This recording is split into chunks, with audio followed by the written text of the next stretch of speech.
4 गतियों में ऐसी कौन सी गति है जहाँ भोजन नहीं मिलता? सिर्फ नरक गति। त्रियंच गति में मिलता है, आधा पेट मिले जब कभी मिले लेकिन मिलता है। मनुष्य गति में मिलता है और देव गति में तो अमृत की व्यवस्था, अमृत। जब भी भूख की इच्छा हुई कंठ से अमृत झड़ जाता है, चबाना भी नहीं है, बनाना भी नहीं है और पचाना भी नहीं है।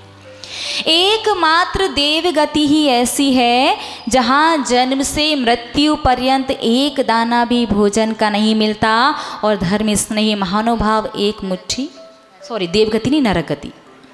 आप इतना ध्यान से सुन रहे हो, हमने कहा देव गति ही ऐसी, आपने कहा हाँ माता जी। कौन सी गति है? नरक गति। देव गति में तो अमृत की व्यवस्था है।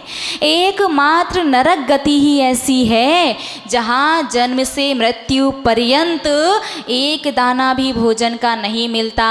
और आप तो बड़े समझदार निकले, एक मुट्ठी द्रव्य ला करके भोजन से संबंधित पाप कर्म तो धोया ही धोया, साथ में अपने आगामी भवों में भोजन की व्यवस्था भी बना ली। सीधा सा इन शॉर्ट यदि संक्षिप्त में कहें तो अपने आप को आने वाले भवों में नरक जाने से बचा लिया।